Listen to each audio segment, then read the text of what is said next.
Hello friends, today we are going to discuss about the GBS.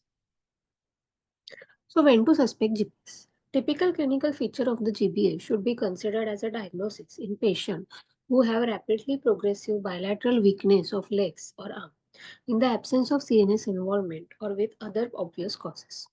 So patient with the classical sensory motor form of GBS presents with the distal paresthesia or sensory loss accompanied or followed by weakness that starts in leg and progress to the arms and the cranial nerves. So reflexes are decreased or absent in most patients at presentation and in almost all patient at nadir. So dysautonomia is common and may include blood pressure or heart rate instability, pupillary dysfunction, and the bowel bladder dysfunction. Pain is frequently reported and can be muscular, radicular, or neuropathic. Disease onset is acute or subacute, and patient typically may reach disability within the 2 weeks. In patients who reach the maximum disability within 24 hours of the disease onset or after 4 weeks, the alternative diagnosis should be considered. So GBS is the monophasic clinical course, although treatment-related fluctuation or relapses occur in the minority of the patient. Atypical clinical presentation. GBS can also present in the atypical manner. Weakness sensory sign, though always bilateral, can be asymmetrical and predominantly proximal or distal. And it can start in legs, the arms, and simultaneously in all limbs. Furthermore, severe and diffuse pain and isolated cranial nerve dysfunction can precede the onset of weakness. Young features such as poorly localized pain, refusal to bear weight, irritability, meningism, or unsteady gait. Failure to recognize this sign as early presentation of GBS might cause delay in diagnosis. In minority of patients with atypical GBS, particularly those with only motor sign and the Aman subtype, on electrophysiological examination, normal or even exaggerated risk reflexes may be observed throughout the disease course. Some patients have distinct and the persistent clinical variant of GBS that does not progress to the classical pattern of sensory loss and weakness. These variants include weakness without sensory sign, that is pure motor variant, weakness limited to cranial nerves, that is bilateral facial palsy and paresthesia, then upper limbs, that is pharyngeal, cervical, and brachial weakness, lower limb, that is paraparetic variant, Miller-Fisher syndrome, which in its full manifestation consists of ophthalmoplegia, reflexia, and ataxia. So GBS mainly presents in various variants. Two pathological types are acute motor axonal neuropathy, acute inflammatory demyelinating polyneuropathy. So the axonal and demyelinating forms are sensory motor, that is acute motor sensory axonal neuropathy, that is AMSA. Then motor form is acute motor demyelinating neuropathy, that is acute motor axonal neuropathy, that is AMAN. And in sensory form, there won't be any motor involvement, that is ASA.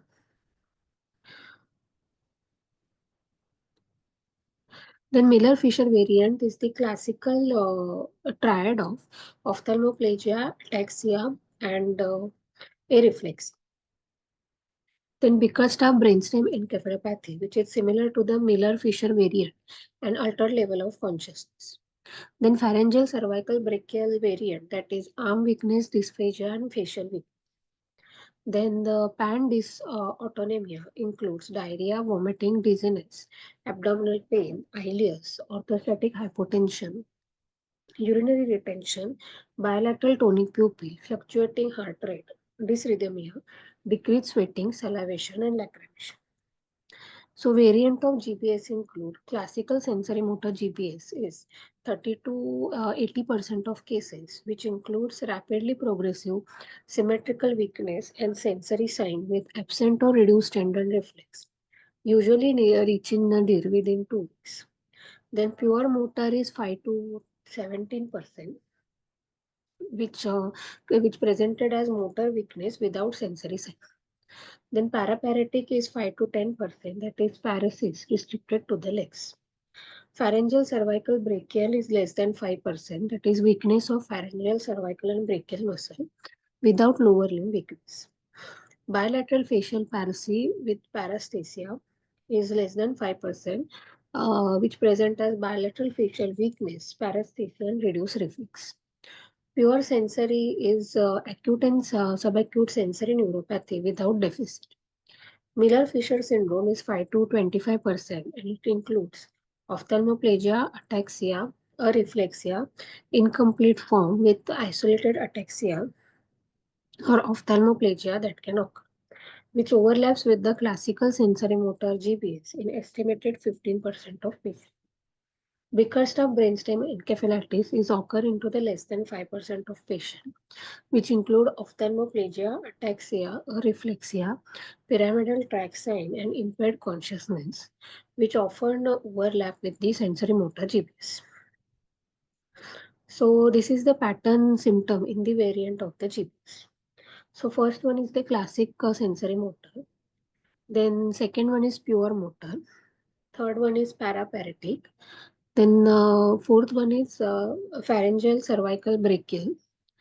Then bilateral facial palsy, pure sensory, Miller-Fisher syndrome, and Bickerstaff brainstem encephalopathy.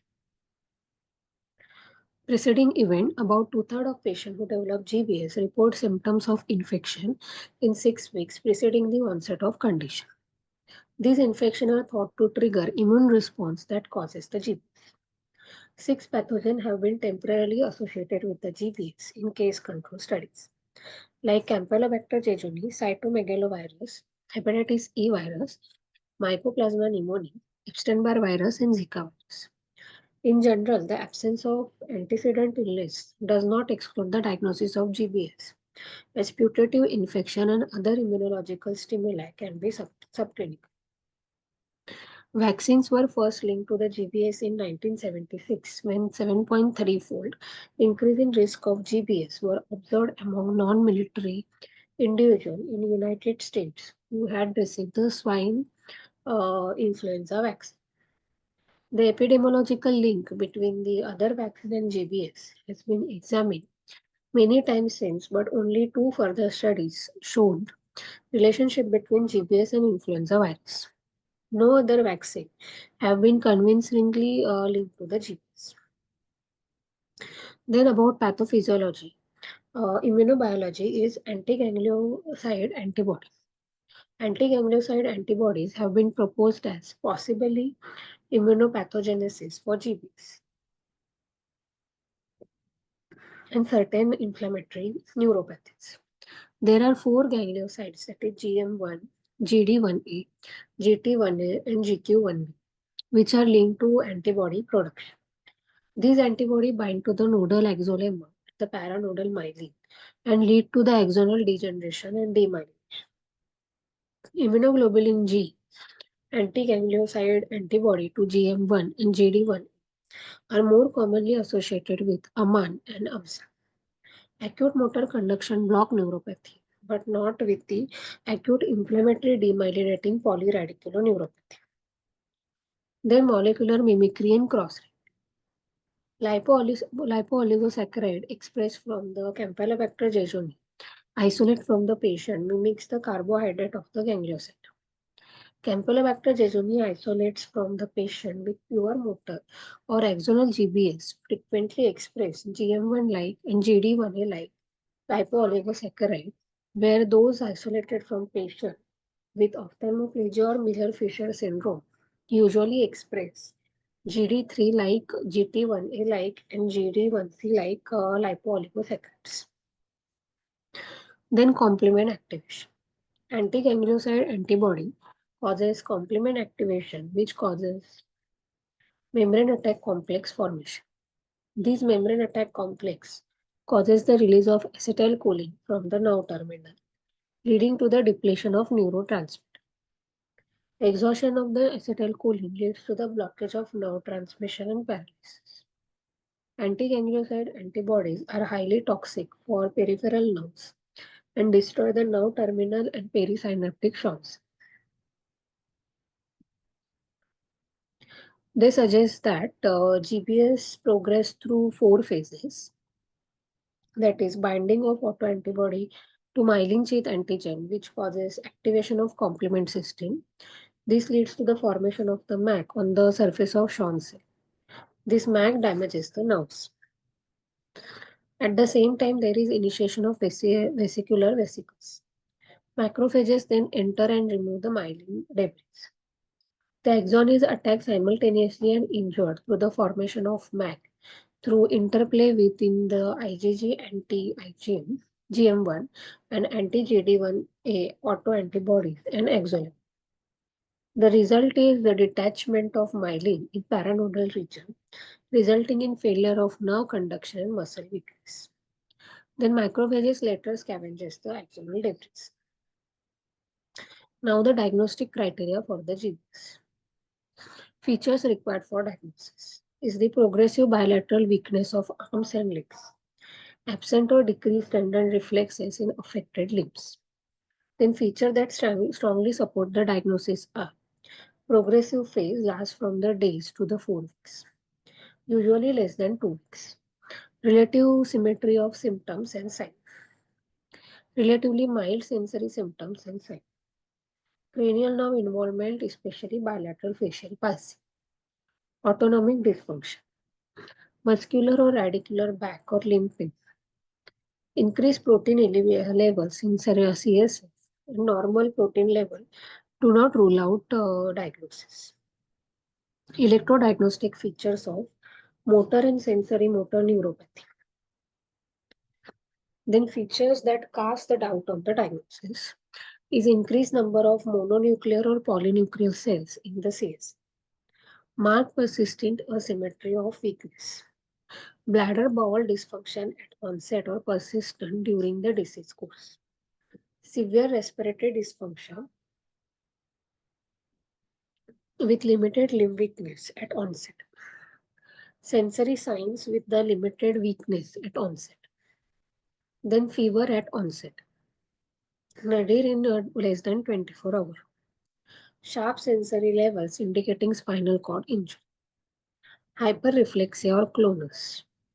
Extensor plantar response. Abdominal pain. Slow progression with the limited weakness without respiratory involved. Continued progression for more than 4 weeks after start of symptoms. Then alteration of consciousness except in the Bickerstaff brainstem encephalitis. Then lab investigation. Lab testing is guided by differential diagnosis in individual patient, but in general, all patients with suspected GBS will have complete blood count, blood test for glucose, electrolytes, kidney function, and liver enzymes. Result of these tests can be used to exclude other causes of acute flaccid paralysis, such as infection and metabolic or electrolyte dysfunction. Further specific tests may be carried out with the aim of excluding other diseases that mimic the GBS. Testing for preceding infection does not usually contribute to the diagnosis of GBS, but can provide important epidemiological information during outbreak of infectious disease, as was seen in the previous outbreak of Zika virus and Campylobacter jejuni infection. The diagnostic value of measuring serum level of antiganglioside antibody is limited and assay dependent.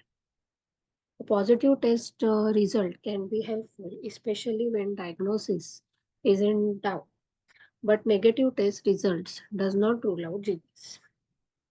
Anti-GQ1 antibody are found in 90% of patients with Miller-Fisher syndrome and therefore have great diagnostic value in patients with suspected Miller-Fisher syndrome than in patients with classic GBS and other variants.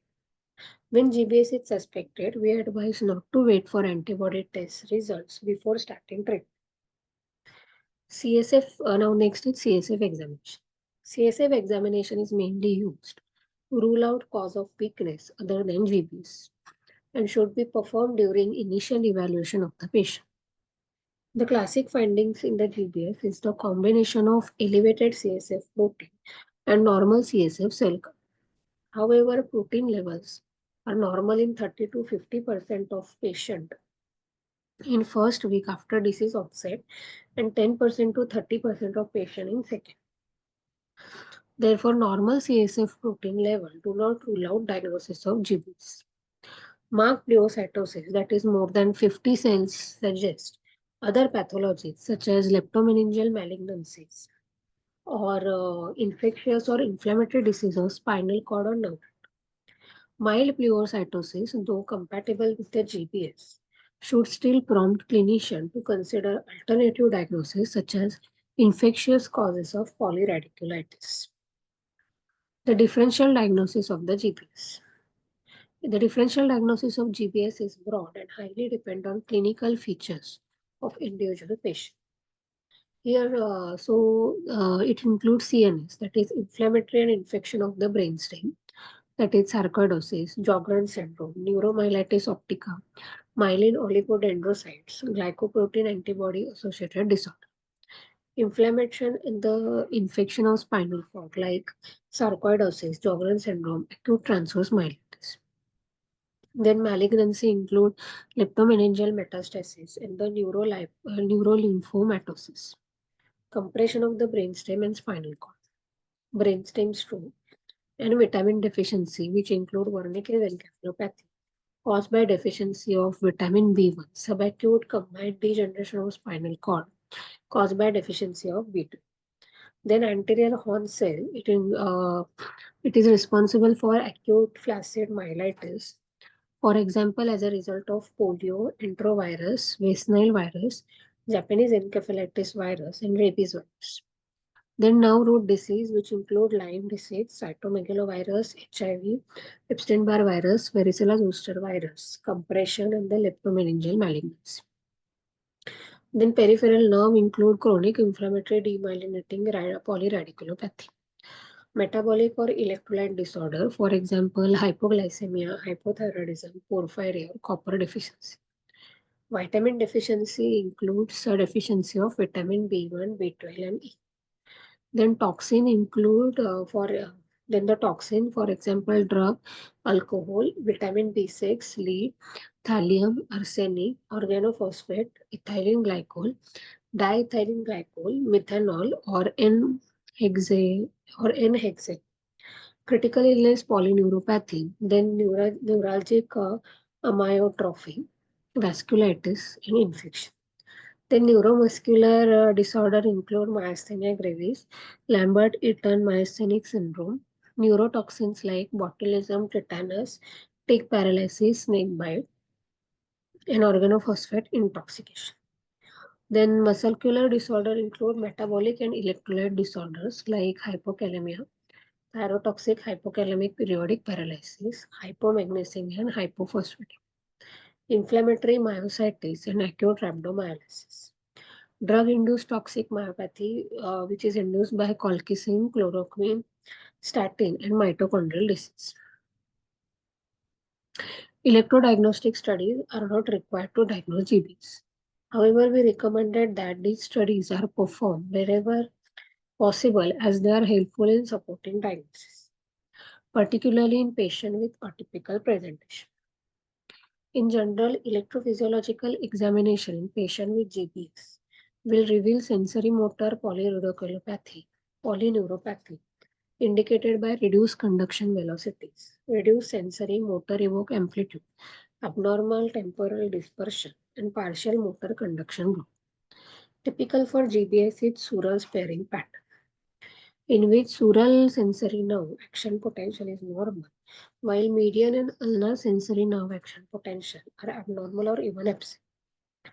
However, electrophysiological measurement might be normal when performed early in the disease course, or in patient with initial proximal weakness, mild disease, slow progression, or clinical variant. In this patient, repeat electrodiagnostic study 2 to 3 weeks later can be helpful. In patient with the Miller-Fisher syndrome, result of electrodiagnostic studies are usually normal and demonstrate only reduced amplitude of sensory nerve action potential. Nerve conduction study. They are generally not essential for diagnosis of GBS, but required for GBS classification. At least 4 motor nerve, 3 sensory nerve, FAs and H reflexes should be assessed. Then acute inflammatory demyelinating polyneuropathy. It shows the decreased motor nerve conduction velocity, prolonged distal motor latency, increased FAO latency, and multifocal conduction blocks. Then acute motor axonal neuropathy shows no features of demyelination, decreased motor and sensory amplitude or both. Then transient motor conduction block might be present and abnormalities are most pronounced 2 weeks after the onset of weakness. However, about one-third of patients with GBS do not meet any of these criteria and they are labeled as equivocal or inexcitable. Studies have demonstrated that repeating electrodiagnostic studies 3 to 8 weeks after disease onset might aid electrodiagnostic classification by allowing classification of cases that were initially unclassified or reclassification of cases that were initially classified as AIDP, AMAN, and AMSA. Although these practices controversial. Then role of imaging. MRI is not a part of routine diagnostic evaluation of GBS, but can be helpful, particularly for excluding differential diagnosis such as brainstem infarction, stroke, spinal cord, anterior horn cell inflammation, nerve root compression, and leptomeningeal malignancy. The presence of nerve root enhancement on gadolinium enhanced MRI is non-specific but sensitive features of GBS and can support a GBS diagnosis, especially in young children, in whom both clinical and electrophysiological assessment can be challenging. In light of recent outbreak of acute flaccid myelitis in young children, the clinical presentation of which can mimic GBS, the potential use of MRI to distinguish between these two diagnoses should be given special attention. However, clinicians should mindful that nerve root enhancement can be found in minority of individuals with acute flaccid myelitis. A new potential diagnostic tool in the GBS is ultrasound imaging of peripheral nerve, which has revealed enlarged cervical nerve root early in the disease course, indicating importance of spinal root inflammation as an early pathological mechanism. This technique might therefore helpful in establishing diagnosis of GBS early in the disease course, although further validation is required. Now, when to admit in ICU? Reason to admit the patient in ICU include evolving respiratory distress with imminent respiratory insufficiency, severe autonomic cardiovascular dysfunction, for example, arrhythmias or marked variation in the blood pressure, severe swallowing dysfunction or diminished cough reflex, and rapid progression of weakness.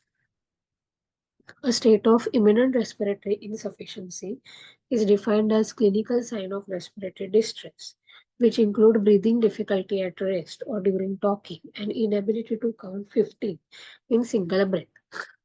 Use of accessory respiratory muscle, increased respiratory or heart rate, vital capacity of less than 15 to 20 ml per kg or less than 100 or 11 ml per kg. Abnormal ABG and pulse oximetry measure. As up to 22% of patients with GBS require mechanical ventilation within first week of admission. Patient at risk of respiratory failure must be identified as early as possible. The Erasmus GBS respiratory insufficiency score prognostic tool was developed for this purpose and calculate probability that patient will require ventilation within 1 week of assessment. So the risk factor for prolonged mechanical ventilation include inability to lift arm from the bed at 1 week after intubation, and an axonal subtype or unexcitable nerves in electrophysiological studies. Then early tracheostomy should be considered in patients who have these risk factors. Now the next is IGRI score. So what is this IGRI score? So it calculates the probability that patient with GBS will require mechanical ventilation within 1 week of assessment and is based on the three key measures. Each measure is categorized and assigned an individual score. The sum of the score will give overall degrees for the patient, that is between 0 to 7. So the maximum score is 60, and higher MRC score denotes the increased disability. So the interpretation of this IGRI score is IGRIs for the patient. Each measure is so there are several components which are major, and the score was given accordingly. IGRIs, if the IGRIs or IGRIs for patient is this IGRIs score ranges from 0 to 7. If this IGRIS is between 0 to 2, then that indicates low risk of mechanical ventilation. If it is between 3 to 4, then that indicates intermediate risk of mechanical ventilation. More than 5 indicates the high risk of mechanical ventilation. So the component of the IGRI score is days between onset of weakness and hospital admission. So if it is more than 7 days, then 0. If it is 4 to 7, then 1. And if it is less than 3, then 2. Facial and bulbar weakness at hospital admission. If it is absent, then 0. If it is present, then 1. MRC sum score at hospital admission. If it is 60 to 51 0, then if it is 50 to 41, then 1, then 40 to 31 2, 30 to 21 3, less than 24. If so, the total increases ranges from 0 to 7.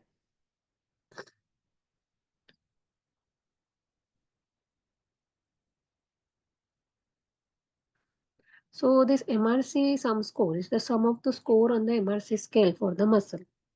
That is the muscle weakness of bilateral shoulder adduction, elbow flexion, wrist extension, hip flexion, knee extension, and ankle dorsiflexion. Now, when to start treatment? Immunomodulatory therapy should be started if the patients are unable to walk independently for 10 minutes. Evidence on treatment efficacy in patients who can still walk independently is limited, but treatment should be considered, especially if these patients display rapidly progressive weakness or other severe symptoms such as autonomic dysfunction, bulbar failure, or respiratory insufficiency. Clinical trials have demonstrated treatment effect for intravenous immunoglobulin when started within 2 weeks of onset of weakness, and plasma exchange when started within the 4 weeks. Beyond this time period, the evidence on efficacy is lacking. Then the treatment options are IVIG is in the dose of 0.4 gram per kg of body weight daily for 5 days, and plasma exchanges 200 to 250 ml per kg body weight in 5 sessions are equally effective treatment for GP. IVIG and plasma exchange carry comparable risk of adverse event, although early studies showed that plasma exchange was more likely than IVIG to be discontinued. As IVIG is easier to administer, generally more widely available than plasma exchange, it is usually the treatment of choice. Besides IVIG and plasma exchange, no other procedures or drugs have been proven effective in the treatment of GBS. Although corticosteroid would be expected to be beneficial in reducing inflammation, therefore disease progression in GBS. 8 randomized controlled trials on the efficacy of corticosteroid for GBS showed no significant benefit, and treatment with oral corticosteroid was even shown to have negative effect on the outcome. Furthermore, plasma exchange followed by IVIG is no more effective than the treatment alone, and insufficient evidence is available for efficacy of add-on treatment with intravenous methylprednisolone in IVIG treated patients. In clinical setting, when resources are limited, small volume plasma exchange might be economical and relatively safe alternative to the conventional plasma exchange. But this approach cannot be recommended for general use until its efficacy have been established in further trial. Antimicrobial or antiviral treatment can be considered in patients with GBS who have ongoing infection.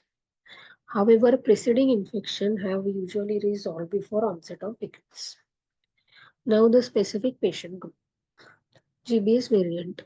Patients with pure Miller-Fisher syndrome tend to have relatively mild disease course and most recover completely without treatment within 6 months. Therefore, treatment is generally not recommended in this patient group, but a patient should be monitored closely because subgroup can develop limb weakness, bulbar or facial palsy, or respiratory failure. Severity of the disease course of Bickerstaff encephalopathy justifies the treatment with IVIG or plasma exchange, although evidence for efficacy of the treatment in this context is limited.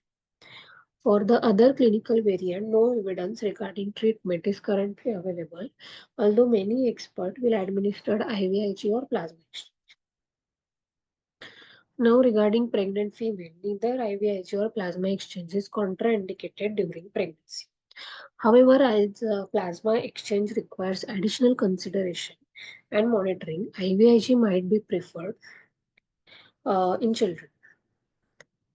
There is no in children there is no indication that it is necessary to derive from the standard adult practice when treating children with the GBS. Evidence on the relatively efficacy of plasma exchange and IVIG in children affected is limited. So IVIG is usually first line therapy for children with the GBS. Some pediatric center administered IVIG as a 2 gram per kg over 2 days rather than standard adult regimen of 2 gram per kg over 5 days. One study indicated that treatment-related fluctuations were more frequent in 2-day regimen than in 5-day regimen. Then monitoring disease progression. Regular assessment is required to monitor disease progression and the disease of complication. First, routine measurement of respiratory function is advised as not all patients with respiratory insufficiency will have clinical signs of dyspnea. These respiratory measurements can include usage of accessory respiratory muscle, counting during expiration of one full capacity inspiratory breath. If single breath count is less than 90, then it predicts the requirement of mechanical ventilation. Vital capacity and maximum inspiratory and expiratory pressure. A clinician should consider 20, 30, and 40 rule, where patients are deemed at risk of respiratory failure.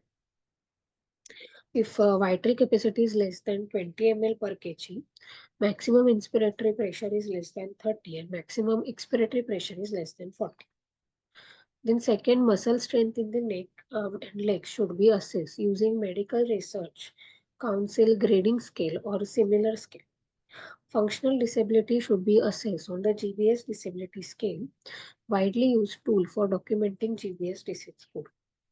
Third, patient should be monitored for swallowing and coughing difficulty. Last, autonomic dysfunction should be assessed via electrocardiography and monitoring of heart rate, blood pressure, bowel and bladder function. The nature and frequency of the monitoring depends upon the rate of deterioration, presence and absence of autonomic dysfunction, the phase of disease, and in the healthcare setting should be carefully assessed in each individual patient. Up to two-thirds of death of the patient with GBS occur during recovery phase and mostly caused by cardiovascular and respiratory dysfunction. Therefore, it is advised to stay alert during this phase and monitor patient for potential arrhythmia, uh, blood pressure shift, and respiratory distress. This monitoring is especially important in patients who have recently left ICU in those with cardiovascular risk factor. Then managing early complication. Complication in GBS can cause severe morbidity and death. Some of these complications include pressure ulcers,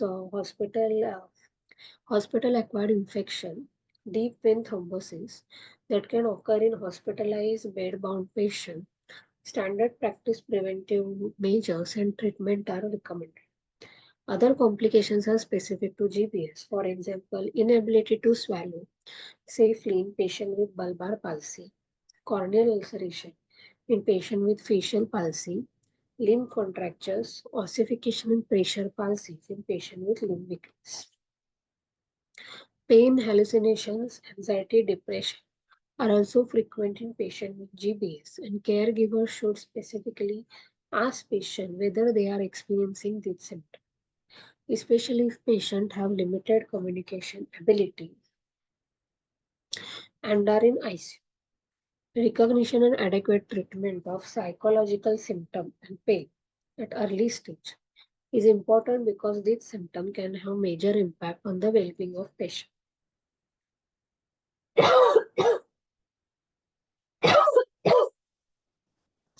Caregivers should also be aware that patients with the GBS, even those with complete paralysis, usually have intact consciousness, vision, and hearing.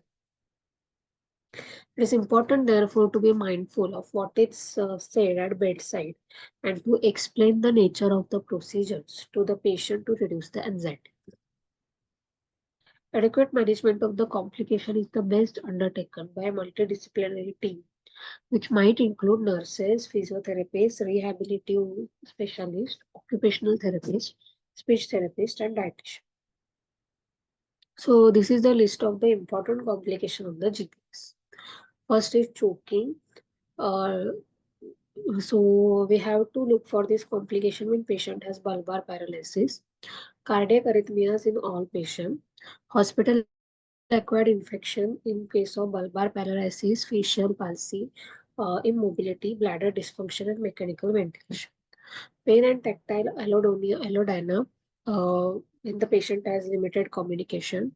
Then delirium, depression, urinary retention, we have to look for it in all patients. Constipation, corneal ulceration, dietary deficiency, hyponatremia in all patients, pressure ulcers, compression neuropathy, limb contraction, and ossification. Then managing clinical dysfunction. So first one is insufficient response to the treatment. About 40% of the patient treated with standard doses of plasma exchange or IVIG do not improve in the first 4 weeks of following treatment. Such a disease progression does not imply that treatment is ineffective, as progression might have been worse without therapy. Clinician may consider repeating treatment or changing to alternative treatment, but at present no evidence exists that this approach will improve the outcome. A clinical trial investigating the effect of administering second IVIG dose is ongoing. Then the next complication is treatment-related fluctuation. Treatment-related fluctuation are observed in 6 to 10% of patients with GBS and are defined as disease progression occurring within 2 months following initial treatment-induced clinical improvement or stabilization. So treatment-related fluctuation should be distinguished from clinical progression without any initial response to treatment. In general view, that treatment-related fluctuation indicates that treatment effect has worn off while inflammatory phase of the disease is still going. Therefore, patients with GBS who display treatment-related fluctuation might benefit from further treatment, and repeating the full course of IVIG plasma exchange in this patient is common practice. Although evidence to support this approach is lacking. Then the next is chronic inflammatory disease, polyneuropathy. In 5% of patients with GBS, repeated clinical relapse suggests the more chronic disease process, and diagnosis is changed to acute onset CIDP. So acute onset CIDP typically presents with 3 or more treatment-related fluctuation and clinical deterioration for more than or equal to 8 weeks after disease onset. Then next is predicting outcome. Most patients with GBS, even those who are tetraplegic at nadir or require mechanical ventilation for long period of time, show extensive recovery, especially in the first year after disease onset. About 80% of the patients with GBS regain the ability to walk independently at 6 months after disease onset. The probability of the regaining walking ability can be calculated in individual patient using modified Erasmus GBS outcome score. prognostic tool. Despite the generally positive prospects for patients with GBS, death occurring 3 to 10% of case more commonly due to cardiovascular and respiratory complications, which can occur in both acute and the recovery phase. Risk factor for the mortality include advanced age and severe disease at onset. Long-term residual complaints are also common and can include neuropathic pain, weakness, and fatigue. However, recovery from from this complaint may still occur in more than 5 years after disease onset. Recurrent episodes of GBS are rare, affecting 2 to 5% of patients, but this percent is still high when the lifetime risk of GBS is general population. Many vaccines carry the warning about GBS, although prior GBS is not strict contraindication for the vaccine. Discussion with the expert might be useful for patients who were diagnosed with the GBS less than 1 year before planned vaccination or who previously developed GBS shortly after receiving same vaccination. In this patient, the benefit of vaccination for specific illness must be weighed against the small and possibly only theoretical risk of recurrent GBS episode. Now, planning rehabilitation. Patient with GBS can experience a range of long-term residual problems, including incomplete recovery of motor and sensory function, as well as fatigue, pain, and psychological distress. Before patient is discharged, this possible long-term effect of GBS should be considered and managed. Then physical function. Arranging a rehabilitation program with rehabilitation specialists, physiotherapists, and occupational therapists is a crucial step towards the recovery. Programs should aim to reduce the disability in the early stage of recovery and later to restore motor and sensory function in physical condition to the pre-disease level. Exercise programs for patients with GBS, which include range of motion exercise, stationary cycling, walking, strength training, have been shown to improve physical fitness, walking ability, and independence in activity of the daily living. However, intensity of exercise must be closely monitored as overwork can cause fatigue. So fatigue, which is unrelated to the residual motor deficit, is found in 60% to 80% of patients with GBS and is often one of the most disabling complaints. Other causes should be considered before concluding that fatigue in patient is residual result of the GBS.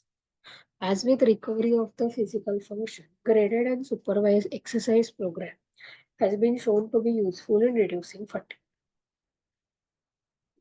Then the next is pain. Severe pain is reported in at least one-third of patients with GBS 1 year after the disease onset and can persist for more than 10 years.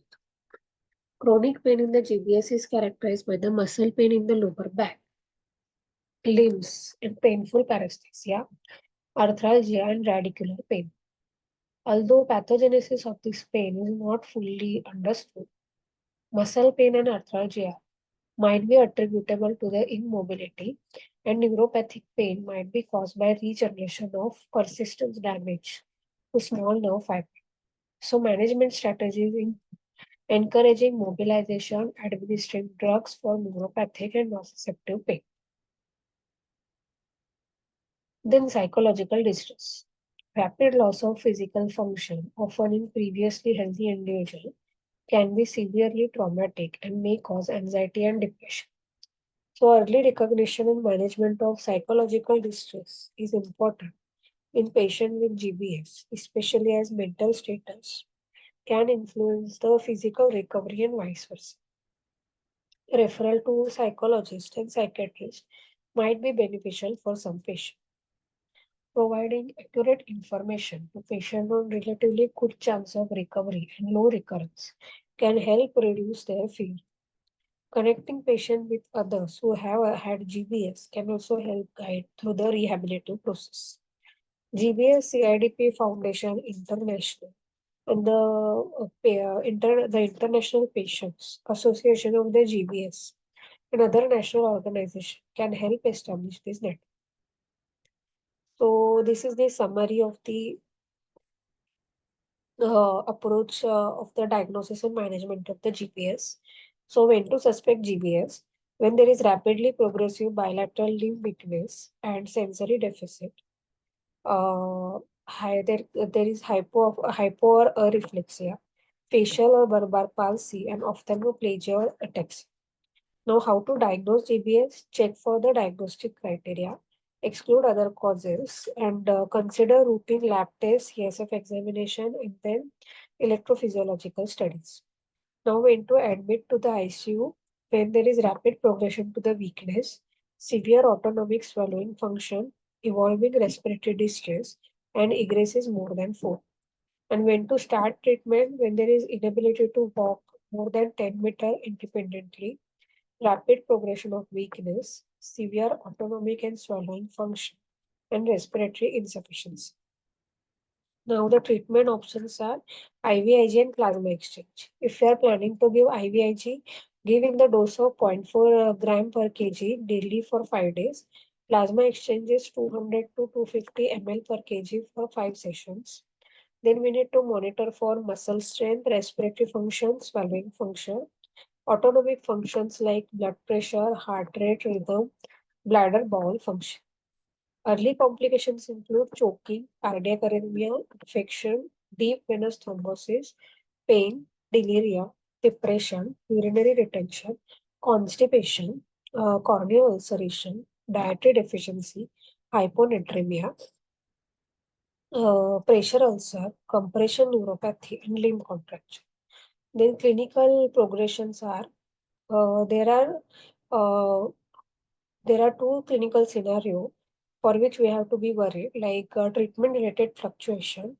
If it is there, then repeat same treatment. If there is no initial response or if there is incomplete recovery, then we need to think about alternative treatment option. In long-term care, we need to predict the outcome by calculating egress on admission. Recovery can continue for 3 years or more than 3 years after onset, and recurrence is rare. Then, regarding rehabilitation, start rehabilitation program early. Manage long-term complaints like fatigue, pain, and psychological distress. Contact GBS patient organization. Thank you.